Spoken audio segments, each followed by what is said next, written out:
नमस्कार दोस्तों। मन की बात ये पिछले 8-9 साल में एक बहुत ही पॉपुलर वर्ड बन चुका है। और मन की बात जब भी हम करते हैं तो सीधे सीधे जिक्र होता है प्रधानमंत्री नरेंद्र मोदी के टीवी कार्यक्रम का। 2014 में जब वो प्राइम मिनिस्टर बने तब उन्होंने एक महीने में एक बार संडे के दिन मन की बात कहने का एक टारगेट बनाया, एक कार्यक्रम की शुरुआत की और इसे लगातार उन्होंने जारी रखा। नए तरह के आयाम इस कार्यक्रम ने स्थापित किए और इसमें से बहुत सारी ऐसी खबरें बनी जो आज तक नहीं बन पाई थी। ये खबरें राजनीतिक खबरें नहीं थी, ये इस तरह की खबरें थी। एक छोटे टाउन में रहने वाले किसी व्यक्ति की सफलता की बात थी, कहीं पर एक किसान ने कोई नई चीज़ उत्पाद में की पैदा की है अपने फसल में, उसके बारे में चर्चा थी। किसी दूर दराज क्षेत्र के किसी छात्र ने कोई बड़ी उपलब्धि हासिल की है, उससे प्रधानमंत्री ने इस कार्यक्रम के माध्यम से संवाद स्थापित किया। इस कार्यक्रम ने बहुत सारे आयाम स्थापित किए और मैं आपको बता दूं कि यहाँ पर जो स्थितियां बन रही थी, छोटे छोटे शहरों का इन्होंने, नरेंद्र मोदी ने अपने इस कार्यक्रम में समावेश किया। और इस कार्यक्रम का 100वां एपिसोड 30 अप्रैल को होने वाला है। और सूचना एवं प्रसारण मंत्रालय इस मौके पर कई बड़े-बड़े कार्यक्रम आयोजित कर रहा है। गृह मंत्री अमित शाह ने डाक टिकट जारी किए। एक कार्यक्रम विज्ञान भवन में आयोजित हुआ, जिसमें उन्होंने इस कार्यक्रम के बारे में बहुत सारी बातें कहीं। उन्होंने जो एक राष्ट्रीय कॉन्क्लेव आयोजित की गई दिल्ली में, और उसमें जो बहुत सारी चीज़ें नरेंद्र मोदी के व्यक्तित्व के बारे में अमित शाह ने कही कि ये अलग क्यों हैं दूसरे प्रधानमंत्रियों से। उन्होंने कहा कि लोकतंत्र में प्रधानमंत्री मोदी का बड़ा योगदान जाति की राजनीति, भाई भतीजावाद, तुष्टीकरण की समाप्ति और पद्म पुरस्कारों का लोकतंत्रीकरण करना रहा है। उन्होंने कहा कि पद्म पुरस्कार जिस तरीके से अब दिए जाते हैं कभी भी इस देश में नहीं दिए गए। प्रधानमंत्री मोदी ने जनसंवाद के जरिए लोगों तक बराबर मन की बात पहुंचाई और आकाशवाणी को माध्यम बनाया और लोगों को जोड़ने का काम किया। अमित शाह ने कहा कि देश की शक्ति को संगठित करने का काम इस मंच के जरिए किया गया और प्रधानमंत्री मोदी हर चुनौती को अवसर में बदल लेते हैं। और उन्होंने कहा कि देखिए, आधे घंटे का जो ये कार्यक्रम है वो लोगों को राष्ट्र के प्रति योगदान देने के लिए प्रेरित करता है। मैं आपको बताऊं कि इसकी शुरुआत 3 अक्टूबर 2014 से की थी। प्रधानमंत्री मोदी ने काशी से संसद, नरेंद्र मोदी ने इस कार्यक्रम के माध्यम से शुरुआत की थी। पहले एपिसोड में उन्होंने यूपी के गौतम पाल के जो जो उनके परिवार के लोग हैं, उनकी सुविधाओं की सच को साझा किया था। और गौतम की बात बाद में नीतियों का हिस्सा बनी और विकलांग की जगह जो दस्तावेजों में, सरकारी दस्तावेजों में दिव्यांग शब्द हुआ इस्तेमाल, वो इसी वजह से होने लगा। एक एपिसोड में कानपुर के अखिलेश वाजपेयी ने टिकट की जो बुकिंग होती है उसमें आईआरसीटीसी की वेबसाइट पर दिव्यांग कोटा प्रदर्शित करने का सुझाव दिया और इसे सरकार ने अमल में भी लाया। नरेंद्र मोदी के इस कार्यक्रम की खास बात यह थी कि जो भी इससे फीडबैक मिलता रहा उसको अमल में भी लाया जाता रहा और योजनाओं से लेकर संवाद तक इसमें भागीदारी इसकी पुष्टि करती है। संसदीय क्षेत्र इनका जो काशी है वहां से प्रयागराज तक सब जगह विशिष्टताओं को मोदी ने मन की बात में गिनवाया, पश्चिम से लेकर पूर्वांचल तक।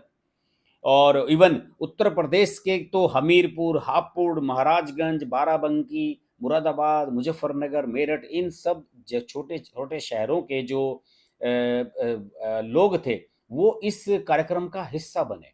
और अब कल जो अमित शाह का कार्यक्रम था उसमें उन्होंने डाक टिकट जारी किया और 100वां एपिसोड देखते हैं, प्रसारित होगा 30 अप्रैल को।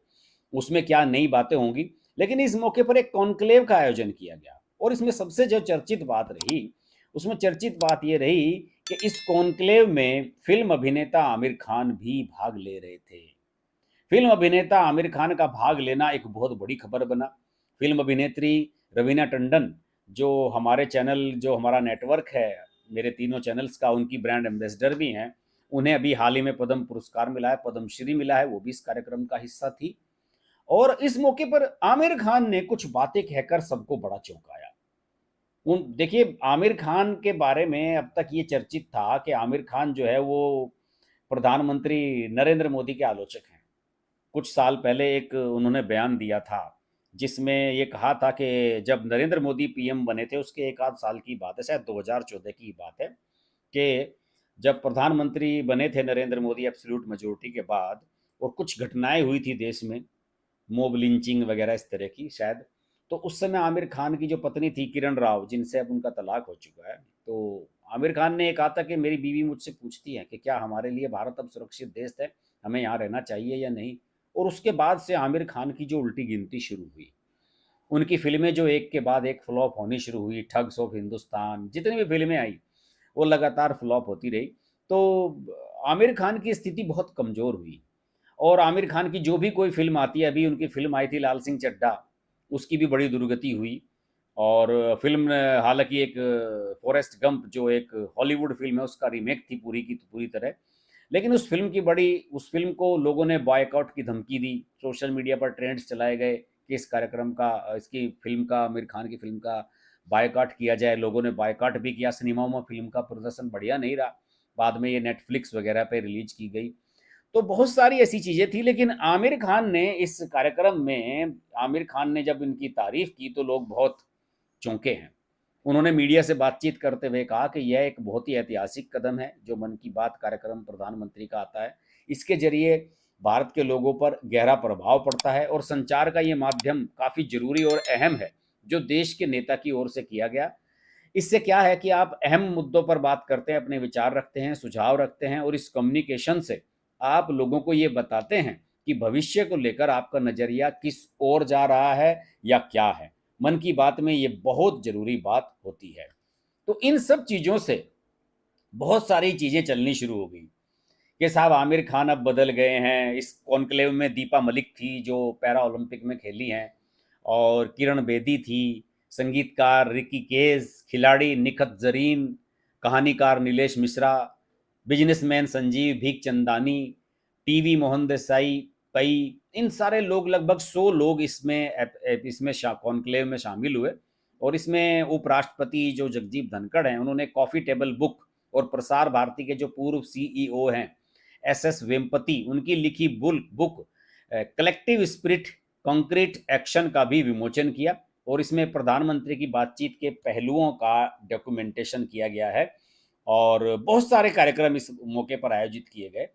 और इसमें प्रधानमंत्री मोदी का जो कार्यक्रम है मन की बात, देश के 100 करोड़ लोग कम से कम एक बार जरूर सुन चुके हैं, ये एक सर्वे में आया है। और 23 करोड़ लोग नियमित रूप से मन की बात को सुनते हैं। आईआईएम रोहतक ने मन की बात को लेकर एक स्टडी की थी, और यह स्टडी प्रसार भारती ने कराई थी। इस स्टडी में सामने आया कि 17.6% लोग मन की बात को रेडियो पर सुनते हैं, और 44.7% लोग टीवी, और 37.6% लोग इसको मोबाइल पर सुनते हैं।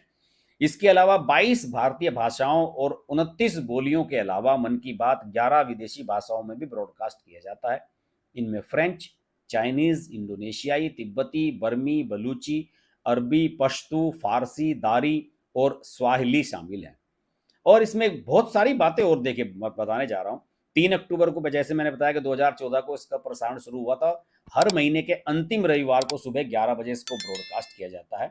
और इसका जो कार्यक्रम का 99वां एपिसोड था, उसमें प्रधानमंत्री ने ऑर्गन डोनेशन, अंग दान के बारे में बात की थी, और उन्होंने दो ऐसे परिवारों से बात की थी जिनके किसी सदस्य की मृत्यु के बाद उनके अंग दान किए गए। इनमें से एक पंजाब का परिवार था जिसकी 39 दिन की बच्ची देश की सबसे कम उम्र की ऑर्गन डोनर बनी। तो आप समझ सकते हैं कि प्रधानमंत्री का जो ये कार्यक्रम है ये कितने डायमेंशन वाला है। लेकिन बड़ा दुर्भाग्य की बात यह है हमारे देश में कि रेडियो जो खत्म हो रही है, वैसे तो हर घर में हम रेडियो सुना करते थे।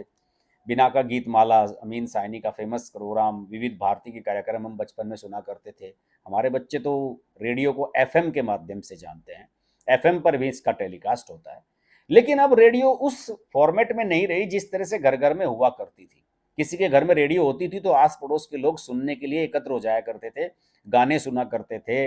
और युवा भारती कार्यक्रम, बाल भारती, बहुत सारे कार्यक्रम, प्रायोजित कार्यक्रम आते थे, उन सबको सुनने के लिए एक बेताबी हुआ करती थी। प्रधानमंत्री मोदी ने ये काम बहुत बढ़िया किया कि उन्होंने रेडियो को भी जीवित बनाए रखा, वरना रेडियो तो लोगों से दूर हो चली थी। और रेडियो का हर घर में बहुत बड़ा योगदान हमेशा से रहा है। इस देश की आज़ादी में भी रेडियो ने बहुत बड़ी भूमिका निभाई है। तो आमिर खान का जिस तरह से हृदय परिवर्तन हो गया है, आशा करते हैं कि हमारे देश के जो विपक्षी दल हैं, राहुल गांधी और ये सब लोग, इनका भी हृदय परिवर्तन ज़रूर हो जाएगा। क्योंकि इन्होंने जिस तरह से डिजिटल इंडिया और मेक इन इंडिया इन सब का मजाक उड़ाया प्रधानमंत्री के कार्यक्रमों का, इन लोगों ने मन की बात की भी बहुत मजाक उड़ाई थी कि मन की बात कहते हैं, किसानों के मन की बात नहीं सुनते हैं, फलाना ढिमकाना। लेकिन उसके बावजूद प्रधानमंत्री अपने एक लक्ष्य को लेकर चले और इसे मुकाम तक पहुंचाने का काम कर रहे हैं, बदस्तूर जारी है। 100 एपिसोड हो चुके हैं और आशा करते हैं कि एपिसोड आगे भी जारी रहेंगे। और आप सब लोगों से भी निवेदन है कि इस कार्यक्रम को जरूर सुनिए। आधा घंटा अगर निकाल सके तो संडे के दिन तो निकालना चाहिए। कई बार इसमें मैंने देखा है कि बहुत ही दिलचस्प चीज़ें आती हैं और ऐसे छोटे छोटे शहरों के बड़े बड़े अनमोल नगीने और एक से एक कारनामा करने वाले लोगों को इसमें हाईलाइट किया जाता है। मेरे ध्यान पड़ता है कि वो एक झांसी में एक स्ट्रॉबेरी की फसल उगाने का काम एक लड़की ने शुरू किया था, उसको भी इस कार्यक्रम का हिस्सा बनने का मौका मिला था। तो बहुत सारे ऐसी चीज़ें इस कार्यक्रम में आती हैं और मेरी शुभकामनाएं हैं प्रधानमंत्री को कि वो इस कार्यक्रम को जारी रखें। और आपके घर में आप तय कीजिए कि आपके घर में रेडियो है या नहीं। रेडियो जरूर होना चाहिए हर घर में, चाहे वो एफएम ही हो, चाहे वो आपके मोबाइल वाला वीडियो रेडियो ही जरूर हो। चलिए साहब, आशा करते हैं कि आमिर खान की तरह हमारे देश के जो विपक्षी नेता हैं उनका भी हृदय परिवर्तित हो जाए। Hi, this is Pooja Bedi, and I'd like to say that I'm deeply grateful to Harsh for his wonderful, wonderful and courageous reporting and the fact that he always stands up for what he thinks is right. Thank you, Harsh, for all the support and all the love, and rock on. Everyone who's watching this, don't hesitate to press the like, share, subscribe button on his channel.